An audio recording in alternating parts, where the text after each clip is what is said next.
ബഹുമാന്യനായ എം.ടിയുടെ വിയോഗം ഞങ്ങളെ ആകെ ദുഃഖത്തിലാഴ്ത്തിയിരിക്കുകയാണ്.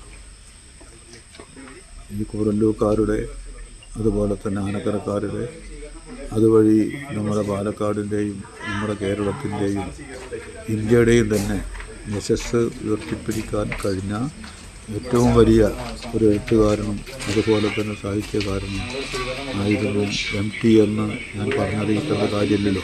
ഏറ്റവും വലിയ മനുഷ്യസ്നേഹിയായിരുന്നു അർത്ഥം. 1990 മുതൽ അദ്ദേഹവുമായുള്ള അടുത്ത ബന്ധം പുലർത്താൻ എനിക്ക് കഴിഞ്ഞു. ഞാൻ പൊതുപ്രവർത്തകൻ എന്ന നിലയിൽ പ്രവർത്തിക്കുമ്പോൾ തന്നെ അനക്കര സർവീസ് സഹകരണ ബാങ്കിൻ്റെ പ്രസിഡന്റ് എന്ന നിലയിലുള്ള ചുമതല വഹിക്കുമ്പോൾ അദ്ദേഹത്തിൻ്റെ അനുജനായിരുന്ന എം.ടി. രവീന്ദ്രനായിരുന്നു ബാങ്കിൻ്റെ സെക്രട്ടറി. അന്നൊക്കെ ഞങ്ങൾ ഈ നിക്ഷേപ സമാഹരണവുമായി ബന്ധപ്പെട്ട സമയത്ത് ആദ്യമായി ഒന്ന് ആശ്രയിക്കുന്നത് എം.ടിയെ ആയിരുന്നു അർത്ഥം. നമ്മൾ ബാങ്ക് പ്രസിഡൻ്റായി വന്നപ്പോൾ തന്നെ ഏറ്റവും ചെറുപ്പക്കാരനായ ഒരാൾ ബാങ്ക് പ്രസിഡൻ്റായിട്ടുണ്ടല്ലോ, നന്നായി പരിശ്രമിക്കണം, ഈ ബാങ്കിൻ്റെ യശസ്സ് ഉയർത്തണം, അതിനുവേണ്ടി പരിശ്രമിക്കണം എന്ന ഒരു അഡ്വൈസ് കൂടി എനിക്ക് തരികയുണ്ട്. പിന്നീട് പല സന്ദർഭങ്ങളിലും ഇവിടെ ഗൂഡല്ലൂർ വന്നതിന് ശേഷം ഞാൻ ഇവിടെ വീട്ടിൽ താമസമാക്കിയതിന് ശേഷം ഇവിടെ വഴിക്ക് തറവാട്ടിലേക്ക് വരുമ്പോൾ അന്ന് ഇപ്പോൾ നേരിട്ട് വീട്ടിലേക്കുള്ള റോഡ് സൗകര്യം ഉണ്ടായിരുന്നില്ല.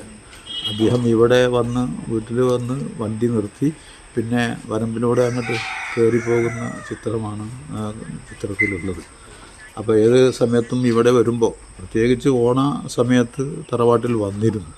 പിന്നെ കുറച്ച് കാലമായി അദ്ദേഹത്തിന് അങ്ങനെ നടന്ന് യാത്ര ചെയ്യാനുള്ള ഒരു വിഷമം കാരണം അങ്ങനെ വരാറില്ല. അപ്പോൾ ഒരു ദിവസം എന്നോട് പറയണ്ടായി, ഇനിയിപ്പോൾ എന്നെ കാണണമെങ്കിൽ ഇങ്ങോട്ട് വീട്ടിലേക്ക് വന്നാൽ മതി, ഇനിയിപ്പോൾ അങ്ങോട്ടൊന്നും വരാൻ വയ്യ എന്ന് പറഞ്ഞൊരു സമയത്ത് കഴിഞ്ഞ 2-3 ഓണ സമയത്ത് അവിടെ വീട്ടിലേക്ക് പോവുകയും അതുപോലെ തന്നെ അദ്ദേഹത്തിന് ഒരു ഓണക്കോടി കൊടുത്ത് ഞങ്ങൾ ആദരിക്കുകയൊക്കെ ചെയ്തു. ഇത് എൻ്റെ കുടുംബസമേതമാണ് ഞങ്ങൾ കഴിഞ്ഞ പ്രാവശ്യം പോയിരുന്നതെന്നർത്ഥം. ഏത് കാര്യത്തെ സംബന്ധിച്ചാണെങ്കിലും ഒരു വിഷയം പറഞ്ഞാൽ അതുമായി ബന്ധപ്പെട്ടുകൊണ്ട് അദ്ദേഹത്തിന് ആകാവുന്ന രീതിയിലുള്ള സഹായവുമൊക്കെ നമുക്ക് തന്നിട്ടുണ്ട്. നമ്മുടെ നാടിനു വേണ്ടി അദ്ദേഹം പരിശ്രമിച്ചിട്ടുണ്ട്.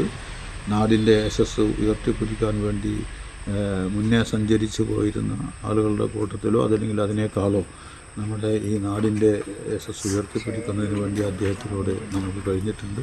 എല്ലാ കാലത്തും കൂടല്ലൂരിനെ ചേർത്ത് പിടിച്ച ഒരു മാന്യദേഹമായിരുന്നു അദ്ദേഹം.